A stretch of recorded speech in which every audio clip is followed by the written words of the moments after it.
중국, 일본, 몽골, 인도, 대한민국 등 세계 전역에 널리 알려져 있는 전래동화 중 하나로 어린이들에게 널리 읽히곤 하던 이야기다. 가끔 순서를 바꿔서 나무꾼과 선녀라는 제목으로도 나오긴 하지만 어차피 내용이야 다 같으므로 어떻게 부르든 딱히 상관은 없다. 국내에서의 배경은 금강산의 가모라는 작은 연못이라고 한다. 월광천녀라든지 아야시노, 세레스 같은 작품도 이걸 토대로 만든 것인데, 아야시노, 세레스에서는 대놓고 선녀와 나무꾼 설화를 이야기하면서 아시아 전역 및 오세아니아와 멀리 아프리카나 중남미에까지 비슷한 설화가 있다는 이야기를 회의에서 말하던 걸 보면 세계 각지에 엄청 많이 비슷한 이야기가 있음을 알 수 있다. 일종의 수렴 진화인 셈이다. 서른이 넘도록 혼인을 못하고 있던 어느 한 나무꾼이 나무를 하다가 숲속에서 도망치는 사슴을 만났는데, 이 사슴이 사냥꾼이 쫓아오고 있으니 자신을 좀 숨겨달라고 애타게 말했다. 말하는 사슴을 신기하게 여긴 나무꾼은 사슴을 숨겨줬고 뒤쫓아온 사냥꾼을 다른 방향으로 보내서 구해주었다. 사슴은 은혜를 갚겠다고 하면서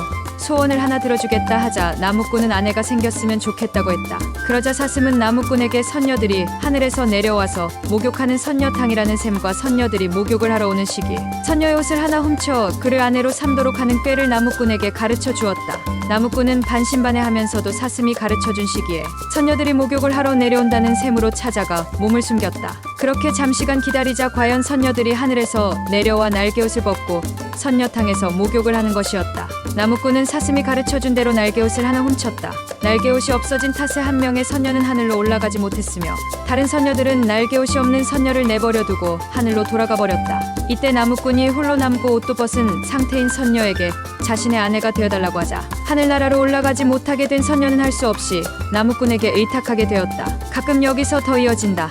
좌절한 나무꾼이 다시 한번 그때의 그 사슴을 만나서 사슴의 조언을 받고 선녀탕에 내려오는 두레박을 타고 하늘나라로 올라갔다. 나무꾼은 선녀, 아이들과 만나서 재회하여 다시 부부가 되었으며 해피엔딩일 경우 여기서 끝난다. 어느 부분에서는 중간에 옥황상제가 하늘나라에 들어가기 위한 임무를 여러 개 준다. 예를 들어 하늘나라에서 옥황상제가 쏜 화살 찾기, 하늘나라에서 옥황상제와 숨바꼭질하기 등 다양한 임무를 주었다. 이때 선녀가 나무꾼에게 살짝 귀띔을 해줘서 나무꾼이 옥황상제의 임무를 무사히 수행하고 하늘나라에서 살게 되었다. 다른 판본에서는 나무꾼이 하늘로 올라갔더니 옥황상제가 3명의 손 가운데서 어떤 손이 선녀의 손인지 맞춰야 선녀와 만날 수 있다. 구하자 나무꾼은 그 중에서 가장 고운 손을 골랐는데 알고 보니 집안일과 고된 노동으로 거칠어진 손이 진짜 선녀의 손이라 영영 선녀와 만날 수 없게 되었다는 슬픈 결말도 있다. 이때 나무꾼은 선녀의 헌신을 알아채고 선녀에게 잘해주지 못한 것을 후회한다. 또 다른 판본은 나무꾼이 모시고 온 어머니도 하늘나라에서 행복하게 살게 된다는 결말도 있고,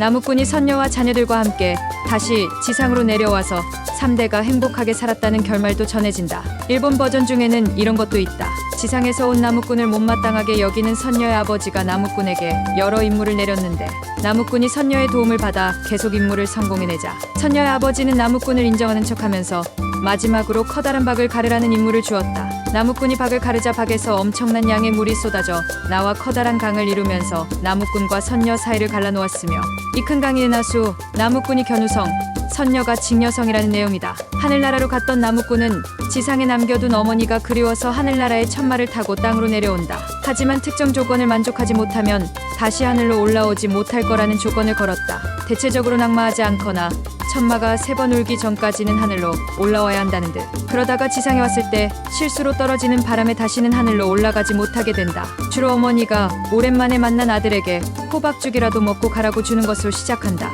뜨거운 죽을 말의 등에다 흘리는 바람에 말이 날뛰게 되는데 이때 낙마하여 못 올라간다. 아니면 죽이 너무 뜨거워서 먹지 못하는 사이 천마가 2번 울자 조급해진 나무꾼이 급하게 먹다가 천마의 등에 뜨거운 죽이 튀는 바람에 천마가 날뛰다가 나무꾼이 낙마한 사이에 3번째 운 천마만 홀로 하늘로 날아 올라가는 전개로 끝난다. 심지어 여기에 한술 더 떠서 나무꾼이 하늘에 어머니를 모셔가려고 지상에 왔는데 천마의 어머니를 태우고 죽을 먹던 중 죽이 천마의 등에 튀어서 어머니만 하늘로 올라갔다는 결말도 있다. 결국 하늘로 못 올라가게 된 나무꾼은 혹시라도 사슴이 올까, 선녀들이 다시 목욕할까, 천마가 돌아오지 않을까, 두레박이 다시 내려오지 않을까 내심 기다렸지만 죄다 소용없는 짓들이었고 그 뒤 나무꾼은 상사병에 걸려 늙은 어머니보다도 먼저 세상을 떠난 후 하늘을 우러러보며 울부짖는 수탈구로 다시 태어나다가 했다거나 뻐꾸기가 되었다는 설화 등이 존재한다. 이 결말은 동아시아권을 통틀어서 대한민국의 선녀와 나무꾼 설화에만 있는 내용이며 대한민국 전통 문화의 속 깊은 모성애와 효도를 뚜렷하게 부각시키는 장면,